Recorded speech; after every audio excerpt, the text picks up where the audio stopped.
hashtag #MyKBCDad. Let's celebrate our heroes in style.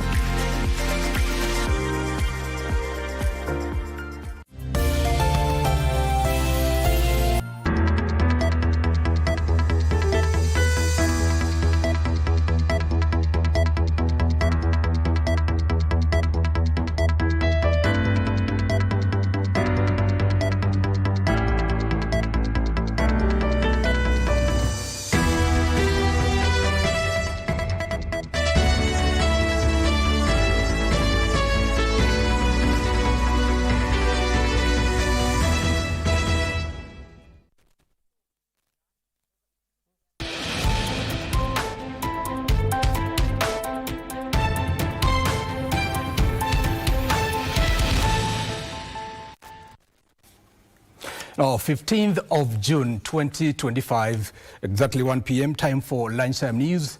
My name is Giverson Maina and our sign language interpreter is Lensa Odingo. But before that, start interacting with us on all our social media platforms at KBC TV and of course at Giverson Maina.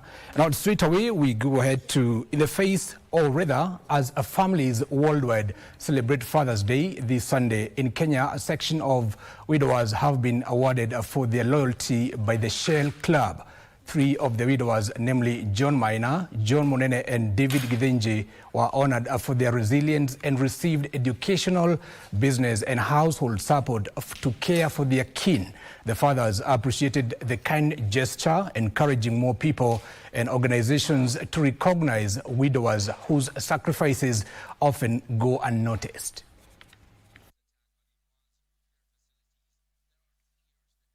This year, for Father's Day, we focused on the widowers because they serve a critical role. They are the fathers and they are the mothers of the children. Just to appreciate them and to tell them thank you. Now we had our first kids. They were twins. But unfortunately, they died. Wakizaliwa, that time 2016. The explanation they gave, walisema those kids were in the same sack. So walikuwa lazima watolewe. Now wako kwa incubation. So unfortunately they didn't make it. Sasa kama dem ni mkubwa. Kuna time ilifika pale sasa yako 14. 14 ni teenager.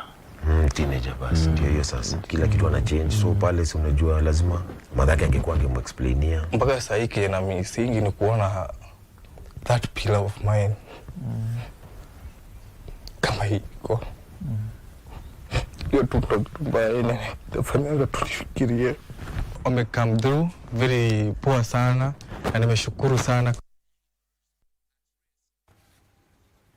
Now, happy Father's Day to all the fathers in Kenya and of course across the world.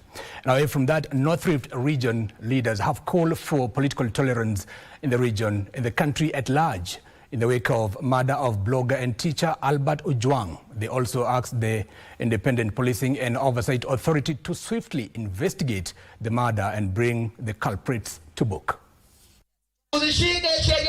Led by Elgeyo Marakwet County Governor Wesley Rotich and Baringo South lawmaker Charles Kamuren, the leaders who spoke in Baringo Central during a burial ceremony said a section of politicians were using the murder of Albert Ojwang to gain political mileage. Kuna watu wengi sana who really want to struggle to take Kenya back. Kuna watu wengi sana wawataki amani Kenya hii kwa sababu wanataka siasa ya pesa nani. The leader said the killing of the blogger should not be used to profile a community, adding that those involved should take personal responsibility.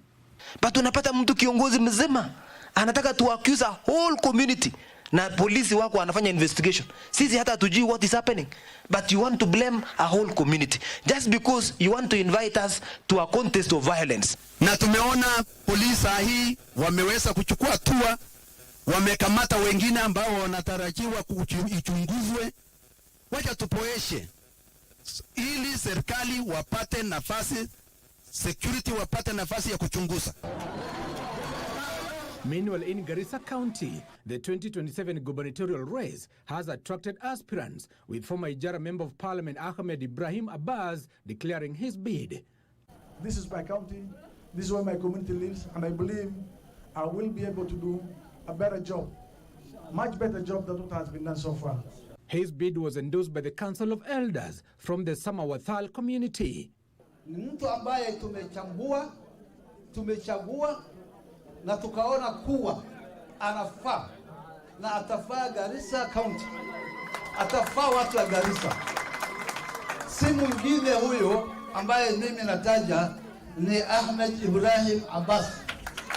Elsewhere, Kikuyu Council of Elders and their counterparts from the Luhya community have warned the political class against prioritizing self-interest at the expense of serving the electorate. Nchi ilipiganiwa uhuru na watu wengi wakafa, damu ikamwagika, na ikiashiriwa tu wanasiasa, hii nchi inaweza haribika. Sababu hata tunaona ile mwelekeo wanasiasa wanapeleka watoto wetu sio ile njia nzuri. Kwa hiyo ndio sababu tumefika hapa tuongee na ndugu zetu wa Luhya. Tuelezane kama wasee, hii nchi tutaipeleka namna gani, ili kama ni wasee tuanze kukanya hata wanasiasa. Sisi hatuko hapa kujenga mwanasiasa. Sisi tuko hapa kubadilishana mawazo, kubadilishana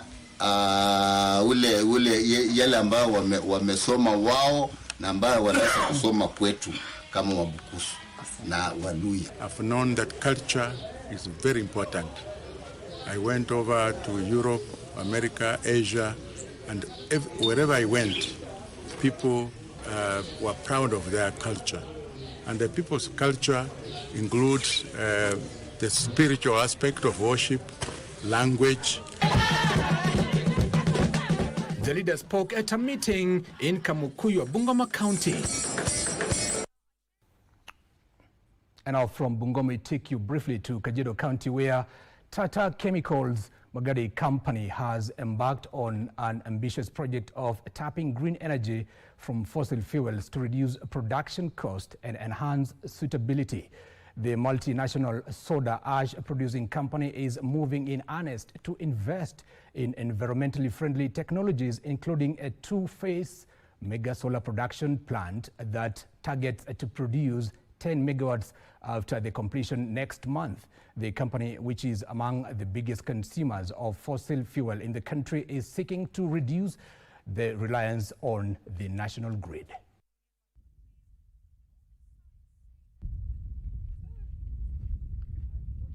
We have a solar power production plant here that the company has thought about for a long time in the realm of how do we become more sustainable, how do we reduce our carbon footprint, how do we reduce the amount of power that we're using. Our plant uses a lot of power and our main supply is Kenya Power. The first phase of our solar power plant, we're putting up a 5 megawatt power plant. As you can see, we've actually laid out the panels. This has been a project that's taken quite a long time to come through, but we are happy that we are getting very close to commissioning it. We hope to commission in the next 1 month. We've also invested in technologies that make us environmentally friendly, from investing in products that are carbon neutral. We've been transitioning from fossil fuels. You can see behind me we're investing in a solar PVT plant, and this is helping us transition from fossil fuels.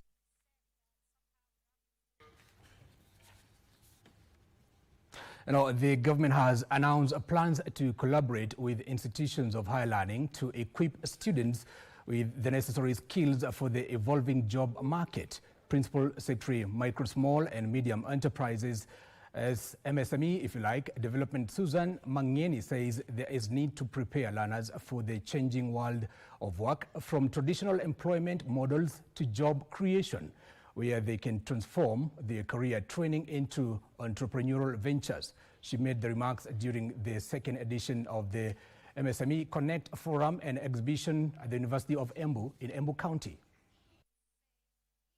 Through Dean of Student Offices, Student Leadership na washikadau wote, Vice Chancellor's Office, tukuja pamoja tuzungumzie jinsi tunavyoweza kuprepare our student not just for jobs outside there but for creating their own jobs through entrepreneurship, and then we see how do we start now linking them up to interventions zenye tuko nazo.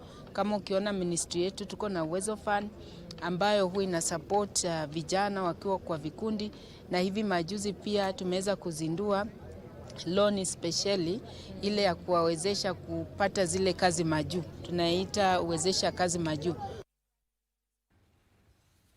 Now, a major energy milestone is on the horizon for Kenya as the government announces plans to establish the country's first nuclear power plant to be built in Siaya County. Energy and Petroleum Cabinet Secretary Opiyo Wandayi made the revelation during a public function in Ugunja sub-county as the groundwork for Kenya's first nuclear power plant was laid. He urged residents of Siaya to support the nuclear project, highlighting the promise of job creation for youth and the county's economic transformation. Wandayi also commissioned a twin laboratory and a classroom block at Ida Odinga's Girls Secondary School, built by the Kenya Pipeline Corporation Foundation at a cost of 20 million shillings as part of its corporation social responsibility. Earlier, the CS launched a rural electrification project in Rangala and Asango villages set to benefit nearly 200 households. The first nuclear power plant itawekwa hapa Siaya ili kutoa stima ya kutosha, na hiyo mradi ya nuclear power plant itawezesha watoto wetu kupata kazi. Itafanya hii kaunti ya Siaya itabadilika sura. Na kwa hivyo serikali ikishaweka mikakati na kuleta miradi kama hii ya stima, ni jukumu la kila mwananchi kuilinda. Hii tabia ya wakora wengine wachache kukata nyaya za stima na kuharibu matransformers lazima ikomeshwe mara moja. And that story takes us to our short commercial break, but don't go too fast. Still, so much more ahead.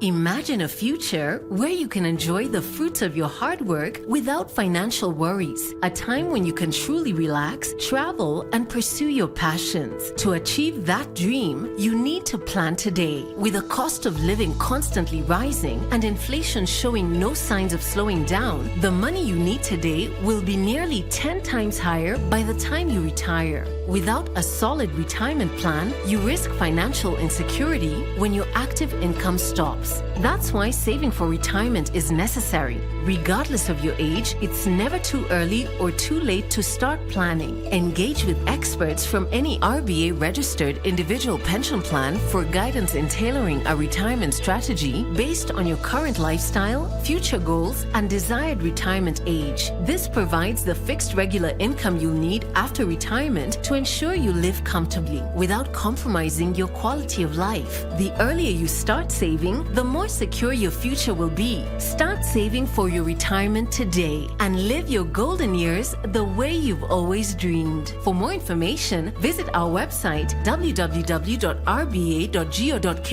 call our toll-free line 0800 720 300 or email info@rba.go.ke. Secure your future. Secure your peace of mind. RBA, safeguarding your retirement benefits.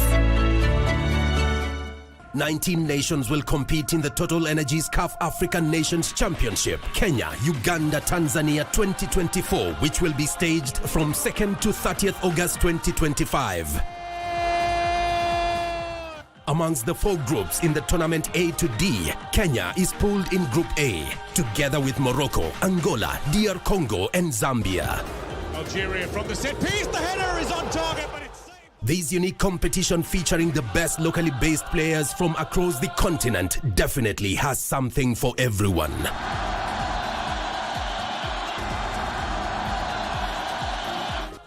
Just bring your A game as you let it flow live and exclusive on KBC Channel 1, your true sports partner.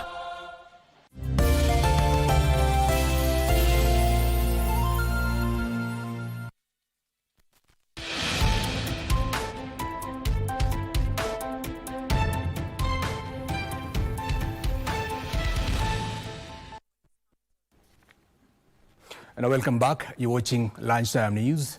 Now, in the face of persistent economic challenges affecting families across the country, men have been urged to remain resilient and committed to their responsibilities as providers and pillars of their households.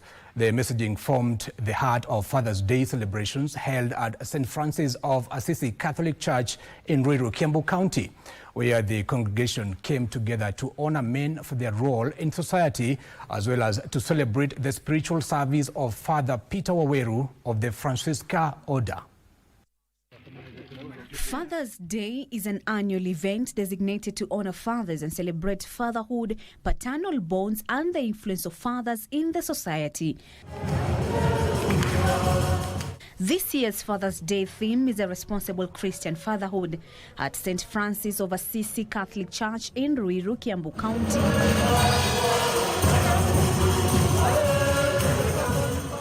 The Catholic Men's Association members were honored. Men were appreciated for the sacrifices they make to provide for their families under increasingly difficult economic times.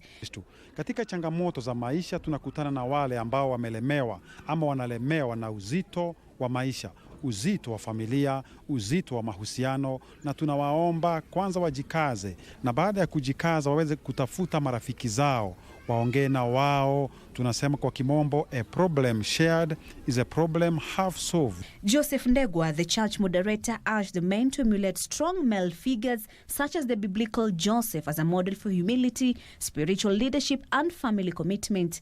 Kuna wanaume wengi wanakosa matumaini ya kukaa. Mtu anakaa anajitoa uhai, na hili si jambo la busara kwamba unapojitoa uhai, hiyo ndio sio mwisho ya mawazo, sio mwisho ya mambo, sababu unaacha watoto wako ama bibi yako wakiteseka. Kujitoa uhai sio suluhisho. Suluhisho ni kuamka kila asubuhi na kufanya kazi.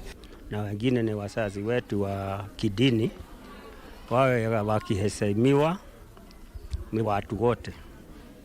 Na kwa maana kazi yao ni mingi, kama ni mafadha wale wanatumikia sisi, ni watu wanafanya kazi gumu sana ya kutulete pamoja na kutuunganisha, ndio tuwe tukiongea na lugha moja. June being a men's mental awareness month as well, emotional support was called for to foster spaces where men can openly share their burdens. A similar event was witnessed in Karen, Nairobi County, as hundreds of men turned up for the second edition of the annual Blue Ribbon Father's Day Walk. The event focused on raising awareness among men on prostate cancer and importance of early screening. Because prostate health and prostate cancer affects fathers mainly, aged individuals over 40. We're seeing their age coming down to about 38, but yet we focus on fathers mainly. We're here to actually support men in their wellness, their reproductive health and other related issues. We're very keen on this prostate cancer issue because it is preventable, and we take a prophylactic approach in the sense that we want men to look after themselves and not to actually get this disease or not to allow it to progress. Matters awareness of prostate cancer, and we are in the right course. We have not yet reached where we are supposed to be, but we are in the right track. Kasichana Masha, Lunchtime News. Happy Father's Day once more. And from that, 3 people have died and 8 people are nursing serious injuries following a Sunday morning road accident in which a speeding vehicle crashed into a police-led rescue operation at Chuma area, approximately 3 kilometers south of Kinangop Police Station in Nyandarua County. Nyandarua County Commissioner Abdi Razak Jaldeza said the dead are 2 police officers from Kinangop Police Station who were among a team from the traffic department that had responded to an earlier accident involving 2 motorcycles. That victim is the driver of the vehicle. The bodies of the deceased were moved to the Engineer Sub-County Hospital mortuary for preservation and post-mortem.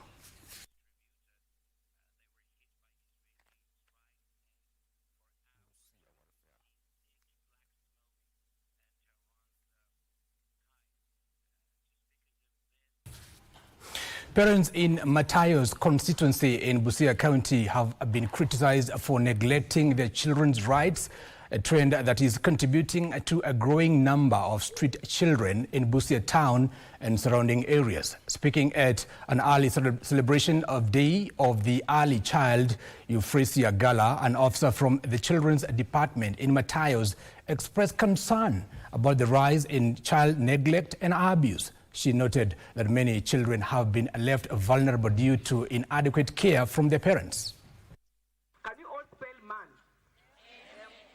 Kuna hitaji la kuelimisha wazazi wajukumike, kwa sababu kuna wazazi ambao wametelekeza tu majukumu yao na wamewachilia watoto wao. Ndio napata watoto wengi wanakuja mitaani, sio kwa sababu wamependa. Kuna wengine ambao wazazi either wameingia katika drug abuse, wengine wameingia katika ulevi, kwa hivyo napata wanatelekeza mahitaji yao.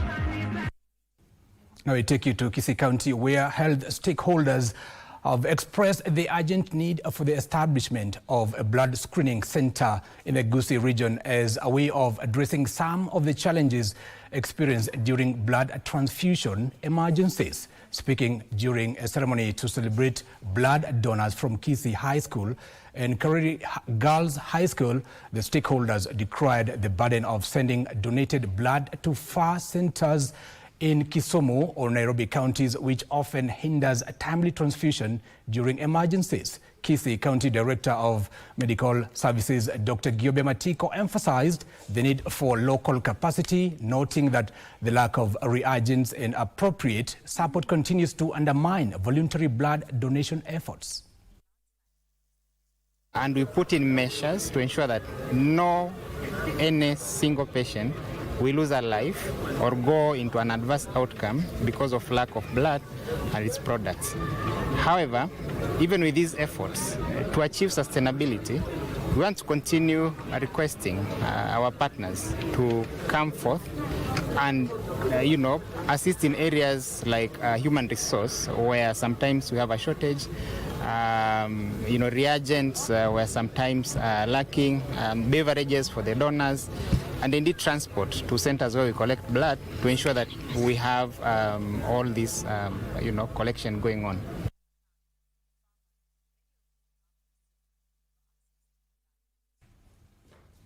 From Kisii County, we take you straight to Tana River County, where a section of politicians have condemned the alarming rise in gender-based violence in the county. They attributed the rise to the community's reluctance to report abuse cases and lack of official complaints at police stations, hence allowing perpetrators to act with impunity.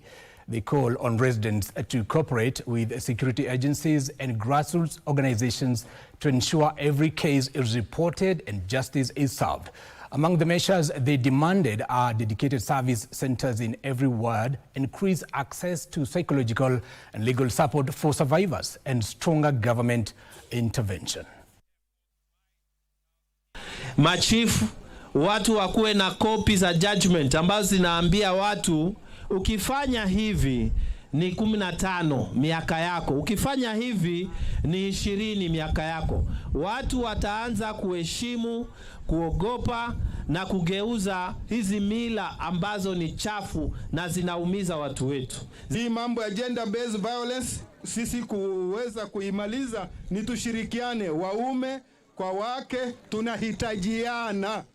Tukitoka hapa zile cases zote za wamama ambao wamerepiwa, watoto ambao wamerepiwa, vijana ambao wamefanyiwa dhulma, ambao bado ziko pending, tutasaidiana kwa sababu serikali iko na mawakili ambao inaweza patia watu kwa bure na wasaidike. Ni wajibu wetu kama viongozi na pia idara zile husika tuhakikishe imeamuliwa kwa muda ufaao.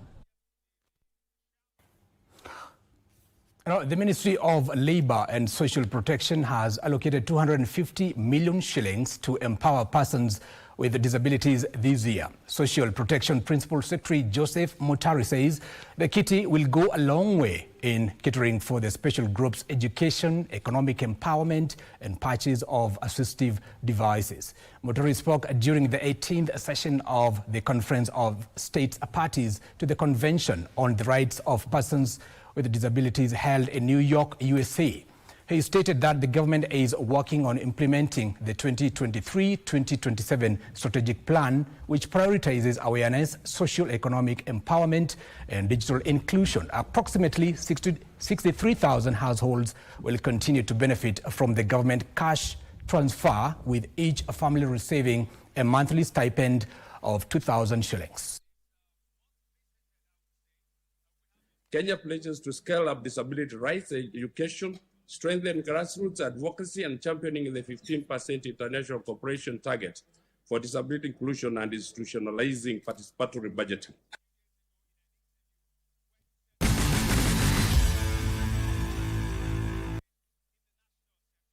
Now it's time for sports. Let's get sporty. Belgium's Lucas Mzuski delivered a commanding performance to win the elite men's 120-kilometer race at the USL-accredited Naivasha leg of the 2025 Loop Safari Gravel Series.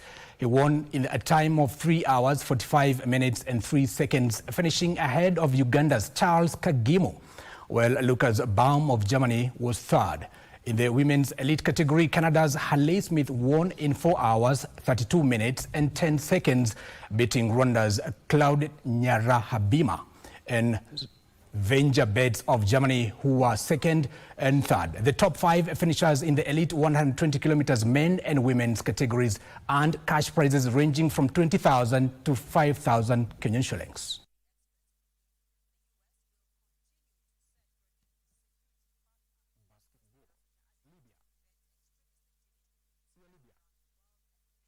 It's a tough one.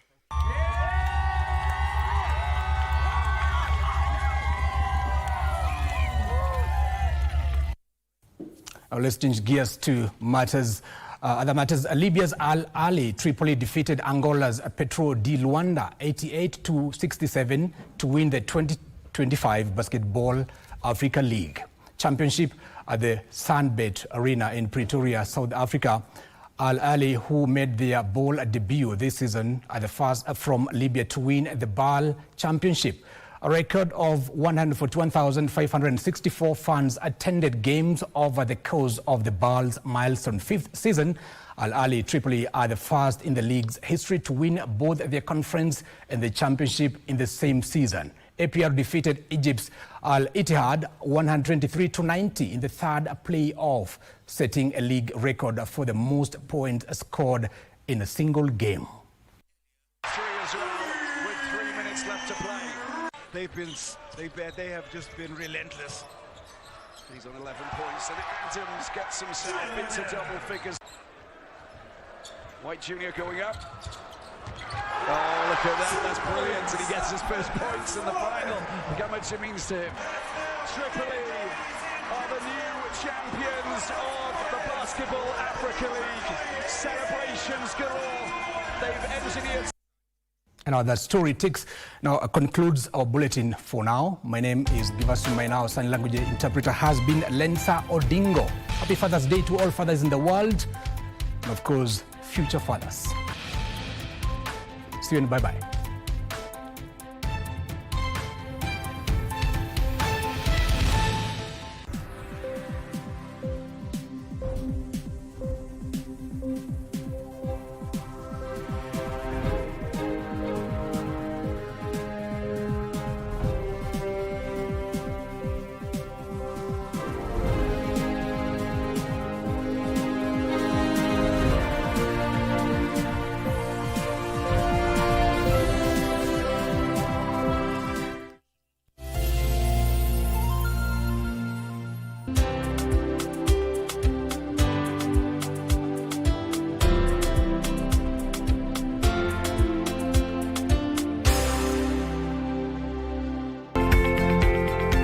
Fixing the sensation of an amputated arm.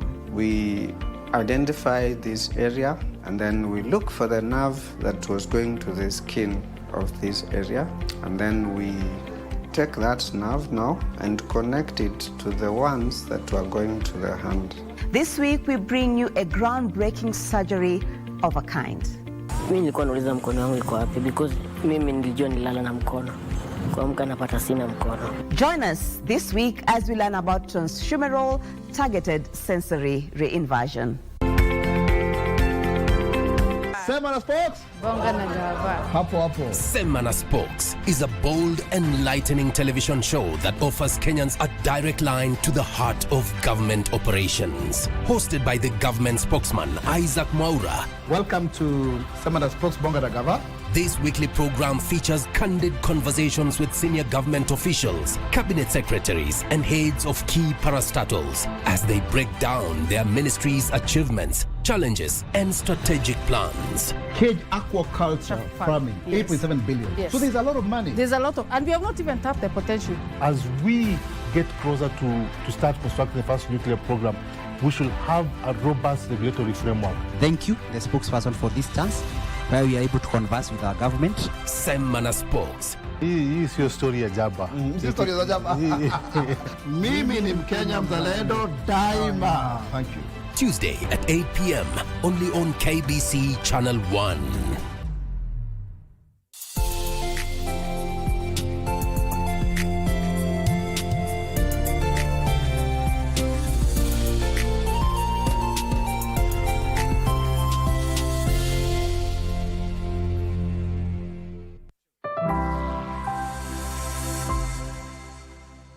Karibu katika show yako nambari moja, inaitwa show nambari moja katika bara la Afrika. Show au ipendayo ndio show ambayo inakuelimisha, inakupasha, inakukumbusha, inakuelimisha. Vitu ni vingi zaidi. Nazungumzia sanaa ya Kiswahili. Hapa tupo nyumbani, wanaitwa the mighty, the legends, the Komarok.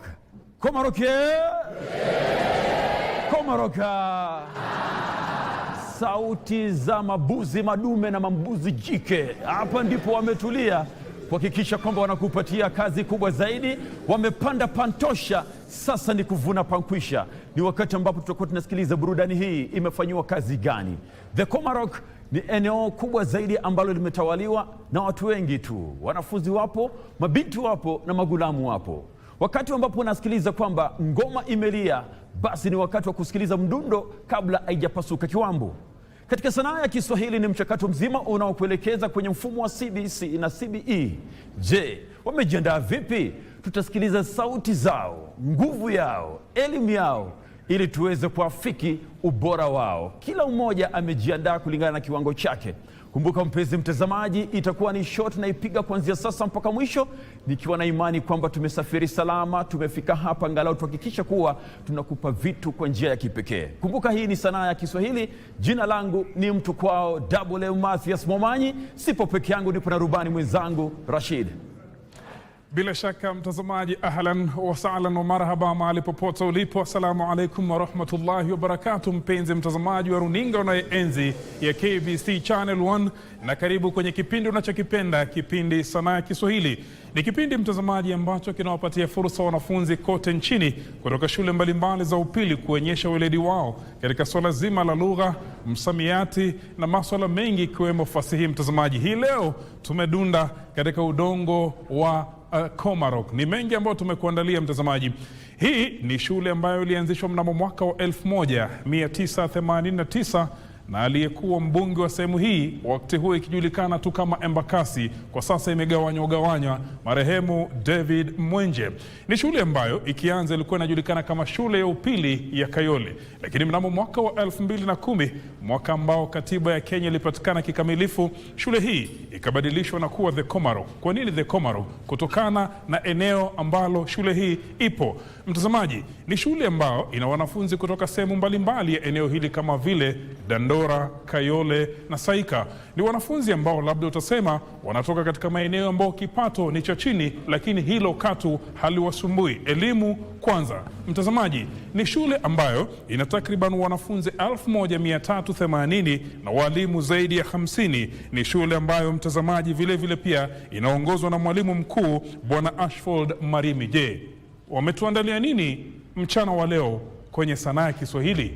Usipime. Karibu, mimi ni wako, jina langu naitwa Rashid Momkondo, kwako Momanyi. Asante sana mtazamaji. Kumbuka Hapa imechezewa sana parapanda. Ni show ambayo haina propaganda. Tumekutana angalau tuhakikisha kuwa wanakupokeza vitu ambavyo vinaenda sambamba na mfumo wa elimu wa sasa nchini. Lakini je, shule hii siri yake ni gani? The Komarok wapo tayari kutupatia uhondo, lakini kabla hapo wapo majaji ambao watatathmini shughuli nzima. Tusikilize sauti zao, tukianza na mzee wa kazi, mhadhiri wa chuo kikuu Laikipia, Henry Mjileo Indindi. Nipungieni mikono, salamu zije hewani. Sawa, sasa mwanzo wa ufanisi katika sanaa ya Kiswahili ni kuzingatia maagizo. Ninaitwa Henry Indindi au Mjileo wa Indindi na ninafurahi kuwa katika The Komarok. Bila shaka umesikiliza sauti yake na kumbwaya aisemi uongo. Twende kwake Mwalimu Josaya anayecheza tikitaka zake katikati kisha anapokeza. Tusikiliza anasema namna gani. Ndugu Josaya. Asanteni sana. Kwa majina ni Mr. Manzo ama Bwana Manzo, mwalimu hapa Komarok. Karibuni sana. Asanteni. Asante sana. Kila unaposikiliza sauti kama hiyo, basi ukumbuke kwamba marubani wamekaa katika nafasi zao. Tukianza na mzee wa kazi Rashid Mohamed Mwamkondo ambaye atakuwa na kuteremsha vizuri sana. Usikilize namna anavyocheza katika eneo la kipaji chetu. Je, itakuwa vipi Rashid? Ukumbi huu mzuri kabisa wenye zulia jekundu la kiheshima. Wanafunzi, fursa ni yenu kwa wimbo wa taifa.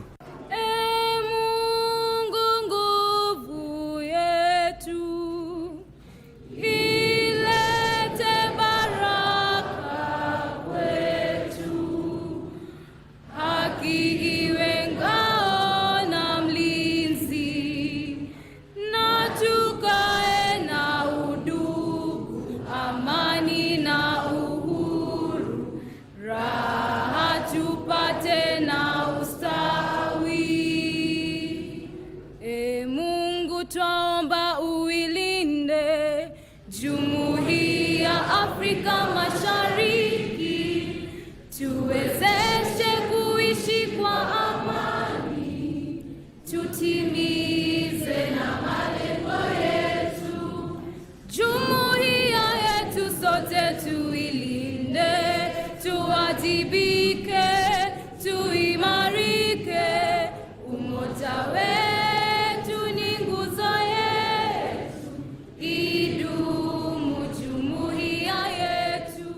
ni sehemu yetu ya kwanza, kipindi sanaa ya Kiswahili, ambapo ni kipaji changu. Kipaji changu, mtazamaji, ni sehemu ambapo ni vipaji na talanta mbalimbali kutoka kwa wanafunzi. Watatuonyesha, je, wana uwezo, wana talanta, wana vipaji vya kufoka, wana vipaji vya kuchora au kutangaza au hata kuimba. Karibu mtazamaji. Kwa nini tuandike na mate ilhali wino upo? Wanafunzi wa The Komarok, ukumbi ni wenu, mtuoneshe vipaji vyenu.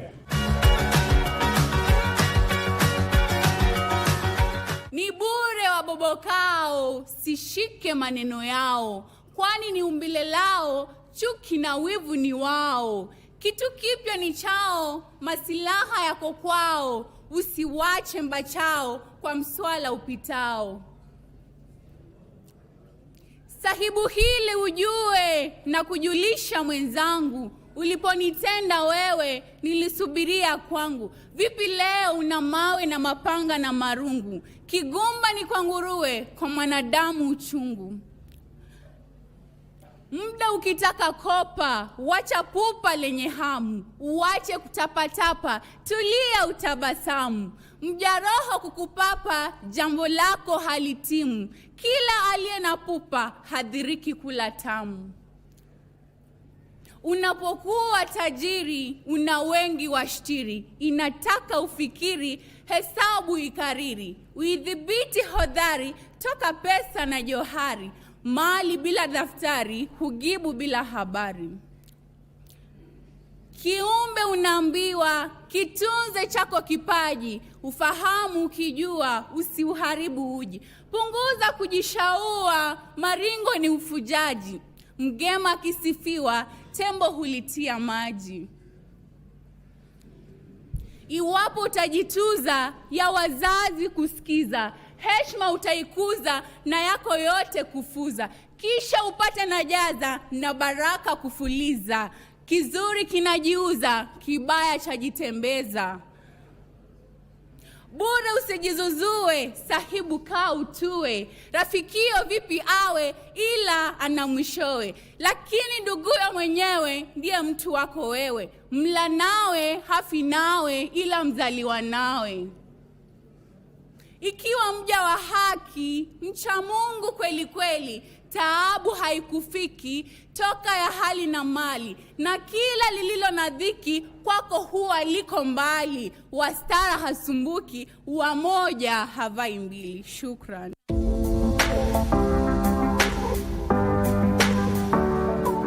Bwana ni mwongozi wangu, tena ni kiongozi wangu.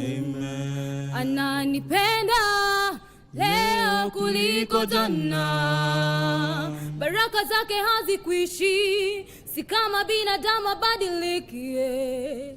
Ananipenda leo kuliko jana, kuliko jana, kuliko jana. Yesu nipende leo kuliko jana, kuliko jana, kuliko jana. Yesu nipende leo kuliko jana. Sina kuomba Mungu uwasamehe, wangalijua jinsi unavyonipenda mimi wasingenisema. Na maadui wangu na waombea, maisha marefu wazidi kuona ukinibariki. Ujue binadamu ni watu wa ajabu sana, walimkana Yesu mara 3 kabla jogoo kuwika. Ujue binadamu ni watu wa ajabu sana, walimsulubisha Yesu Masia bila kusita. Bwana ni kiongozi wangu, amen. Tena ni mwongozi wangu, amen. Ananipenda leo kuliko jana.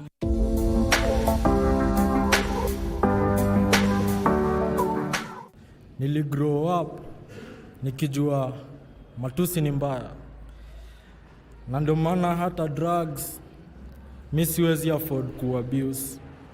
Ati ni heri niwe so ba kuliko ni west ulevi nifanye ni west so kwa ba. Na ati kama ni form for liver, najua pombe inaharibu form ya liver. Education is the key. Education is the key. Kazi ya pombe ni kujaza tu walevi locks. And I think the reason tunaambiwa don't drink and drive ni juu pia hizi barabara zinakuanga zimelewa. Ndio maana zinaitwa highways.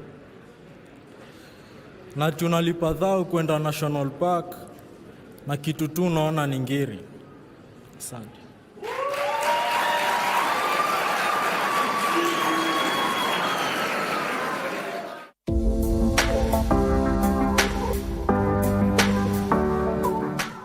Jina langu ni Leon Kingori katika kidato cha 3 kusini, na huu ni mchoro wangu ambayo nimeona hapa kitabu ambayo imezaa mizizi ambayo akilini inajaa mizizi. Asante.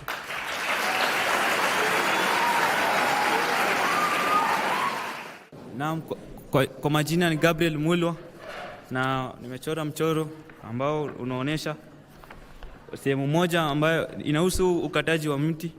Sehemu moja inaonesha mahali kuna mti na sehemu nyingine mahali kumekauka. Picha hii inasisitiza kwamba miti ni ya maana katika maisha ya binadamu, kwa kuwa bila miti hatutakuwa na hewa safi. Kwa majina ni Leon Omlama Ominde katika kidato cha 3 kusini, na niko hapa kuonyesha mchoro wangu. Mchoro wa kwanza unaonyesha mti ambao umepandwa na kulindwa vizuri, umetunzwa katika njia inayofaa. Sasa mazao yake ni mazuri. Hiyo ina maana kuwa mtoto akilelewa vizuri, akiwa mkubwa atakuwa mtu wa maana katika familia. Ukiona picha inayofuata kuna huo mti, lakini huu mti haujatiliwa maanani yoyote umeachwa vile vile kwa shamba. Unaweza ona vizuri katika picha hii, mti umeanza kunyauka matawi kwa sababu haujalindwa. Ina maana kuwa maadili mema hayapo katika huu mti. Yaani mtoto anaponyimwa maadili huenda akawa mtu mwenye tabia potovu na akapotoka kimaadili. Picha ya 3 inaonyesha LeBron James mwenyewe ambaye anachezea timu ya Uingereza NBA. Alinifurahisha kuchora kwa sababu ni mizo kwangu mali ametoka katika maisha yake ya nyumbani. Amefika hadi hapa, amekuwa mtu wa maana katika maisha, so ni mtu wa maana kabisa.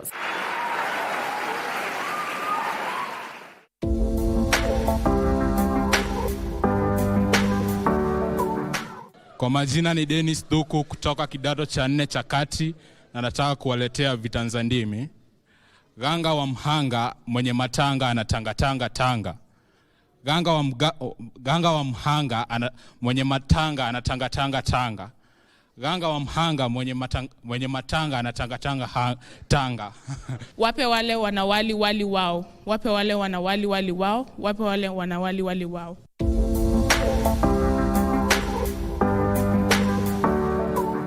Katibu wa kata alikataa katakata kushimba shimo la takataka. Mtazamaji, kila kilicho na